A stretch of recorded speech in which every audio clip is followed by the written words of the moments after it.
음, 오늘은 독서를 목적으로 이쪽을 산양 유적지를 보면서 걱정스러운 건강 위험 신호 2장으로 넘어가서 우리는 늘 몸과 함께 살아가지만 정작 몸이 보내는 목소리를 잘 듣지 못한 채 바쁘게 하루를 지나칩니다.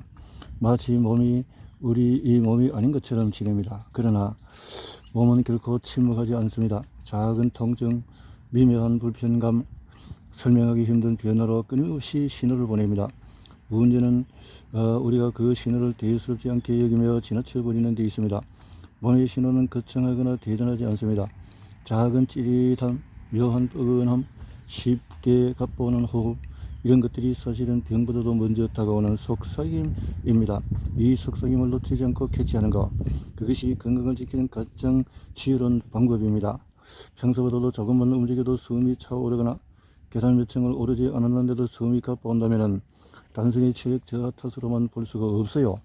이 신호는 천식, 만성 폐질환, 폐렴 같은 호흡기 문제의 징후일 수가 있으며 심장이 혈액을 제대로 내보내지 못하는 심부전의 신호일 수도 있습니다. 식사 후에 오른쪽 윗배가 묵직하거나 찌르듯이 불편할 때가 있다면 오늘은 과식했네 하고 넘기지 마시고 혹시 췌장암이 아닐지 체크해야 합니다. 다리의 힘이 풀려서 불쑥 주저앉을 때는 단순한 피로가 아니라 허리 디스크로 인한 신경 압박이거나 뇌혈관 질환이 아닐지 자신에게 되물어야 합니다. 몸은 이미 알고 있습니다.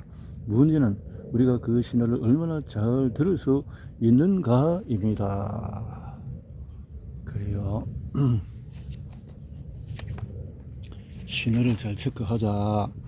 요즘 가슴이 자꾸 찌릿해요. 가슴이 찌릿.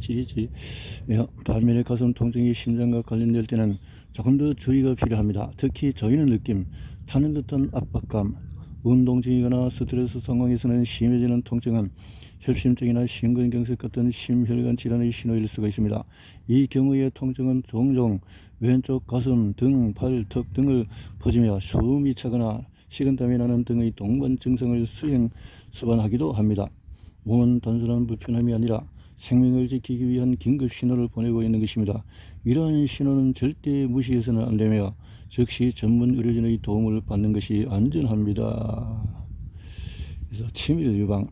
대부분 여성들은 월경 주기가 다가오면 가슴이 민감해집니다. 생리 전후 에스트로겐과 프로게스테론 수치가 변하면서 유방 조직이 부풀거나 예민해져서 찌릿한 느낌을 주는 거지요. 이 통증은 보통 주기적이고 양쪽 가슴에서 함께 나타나는 경우가 많으며 생리가 끝나면 자연스럽게 사라지므로 크게 걱정하지 않으셔도 됩니다. 내원하는 분들 중에서는 월경으로 인한 가슴 통증을 암으로 오인하시는 경우도 많은데요. 일반인들의 편견과 달리 실제 유방암은 전조 증상이 거의 없고 통증도 느껴지지 않습니다. 일단 유방의 불편함을 느껴서 내원하는 분들은 치밀 유방인 경우가 80에서 90% 정도가 되는 것 같아요. 치밀 유방이라는 것은 유방 조직 중에서 유선 조직, 섬유 조직이 지방 조직보다도 상대적으로 많은 경우인데요.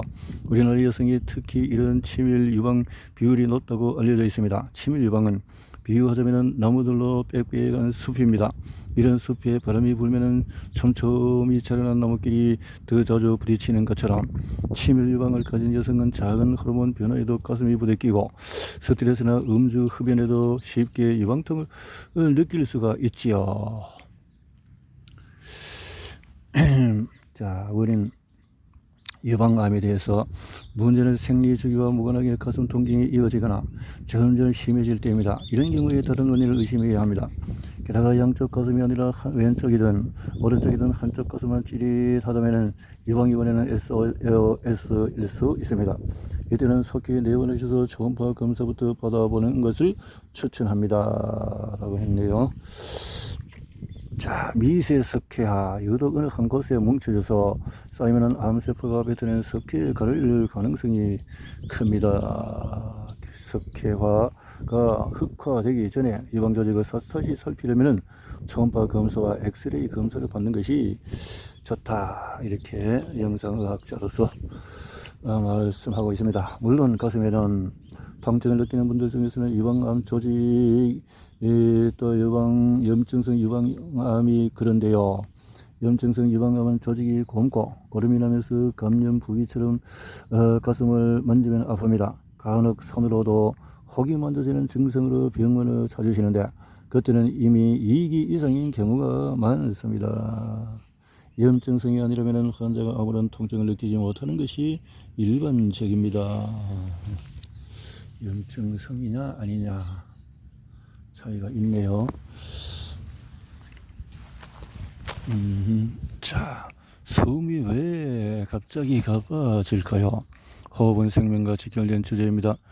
방금 막 계단을 오른 것 같도 아닌데 호흡이 거칠어지고 숨이 가빠질 때 우리는 본능적으로 폐에 무슨 문제가 있나 하고 의심하게 됩니다. 숨이 차는 신체 반응은 두 갈래의 원인인데 하나는 폐와 기도의 문제, 즉 호흡기 계통의 문제일 수 있고 다른 하나는 심장과 혈관의 문제, 심혈관계의 문제일 수가 있어요. 저는 내원한 환자분에게 숨이 차는 것은 단지 폐만의 문제가 아닐 수 있기 때문에 증상의 결을 구분해서 봐야 한다고 늘 강조합니다. 원인 호흡기 문제, 사실 숨이 차고 호흡이 가쁜 것은 우리가 활동할 때 신체가 보이는 전형적인 반응입니다. 반면에 별들은 신체 동작이 없는데 숨이 자주 가빠진다면 이 증상은 몸이 보내는 강력한 신호입니다. 소리와 체위 그리고 체액의 흐름에 일어난 세 가지 단서가 교차하면서 우리는 폐와 심장을 가르는 길목에 서게 됩니다. 이 길목에서 올바른 분기를 택하는 것은 단순히 병명을 맞추는 행위가 아닙니다. 그것은 몸의 언어를 존중하고 생명을 지키는 가장 직접적인 방법입니다. 숨이 차오르는 순간 우리는 두 갈래의 신호를 분별함으로써 스스로를 구할 수 있는 힘을 얻을 수가 있습니다. 유방에 비해서 호흡기 관련 신호는 비교적 분명합니다. 기침이나 쌕쌕, 그리는 또 협착, 염증을 드러내는 전형적인 신호입니다. 폐렴이라면 발열과 함께 심한 기침, 누른 거래를 동반하고 흉막이 자극되면 숨을 들이쉴 때의 날카로운 흉통이 느껴집니다. 폐암의 문제라면 폐암으로 의심되는 경우도 있습니다. 초기 폐암은 거의 겉으로 드러난 증상이 없이 검진에서 우연히 발견되는 경우가 대부분인데요. 호흡 곤란이나 숨 가쁜 느낌은 초기보다 진행된 단계에서 나타납니다. 폐암의 경우에 폐암의 가능성이 높은 경우는 활동할 때 증상이 나타나거나 그 증상이 수두에서 수개월에 걸쳐서 점진적으로 심해지는 경우입니다. 심혈관 문제는 반면에 심혈관계의 신호는 소리보다는 체액의 흐름에 또 위치에서 드러납니다. 심부전의 위험이 있는 분이라면 눕기만 해도 숨이 막히고 밤에 갑자기 숨이 턱 막혀서 잠에서 깨기도 합니다. 다리와 발목이 자주 붓는 것도 놓쳐서는 안 될 중요한 단서입니다. 이는 심장이 사지 말단까지 충분히 혈액을 보내지 못하고 폐와 전신의 체액이 정체되기 때문입니다. 가슴을 누르는 것 같거나 저리는 통증이 동반한다면 심장 근육에 산소가 부족한 허혈성 심장 질환일 가능성이 있습니다. 숨이 가빠지는 신호는 결코 사소한 증상이 아닙니다. 어쩌면 단순한 호흡 문제가 아니라 심장과 혈관 전신의 균형까지 연결된 거대한 경고음일 수가 있습니다. 쌕쌕거림이나 기침, 가래 같은 호흡기 증상이 나타나면 폐를 먼저 의심하고 체위 변화와 부종이 동반된다면 심장을 먼저 살펴야 합니다. 핵심은 숨통이 막히는 자리를 단서로 삼아 몸의 언어를 이해하는 것입니다. 그랬네요.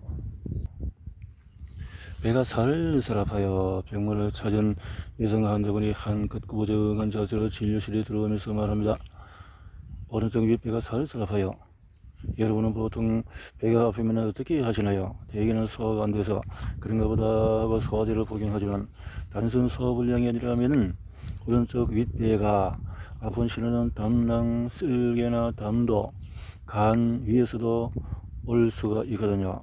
오른쪽 담낭이나 담도 질환의 징후는 검진에서 흔히 잡히는 담낭 용종, 담낭, 담도 암 증상일 수 있기에 초기에 미세하게 들어오는 신호를 캐치하는 감각을 길러야 합니다. 자, 원인은 기름진 음식과 담낭, 기름진 식사를 마치고 밀려오는 사슬 아픈 통증은 담낭이 보내는 첫 신호일 수가 있습니다. 담도 산통은 양반일 수 있습니다. 통증이 6시간을 넘기거나 열과 심한 압통이 겹쳐오면 단순 산통을 넘어서 급성 담낭염을 의심해야 합니다. 담석을 동반한 담낭염은 담낭과 담도 질환의 관점에서 두 가지를 명심하라고 강조하고 싶습니다. 첫째는 검진에서 흔히 보이는 담낭 영종은 대다수가 양성이라서 발견 즉시 암으로 단정하는 것은 과한 추측이다라는 것이고,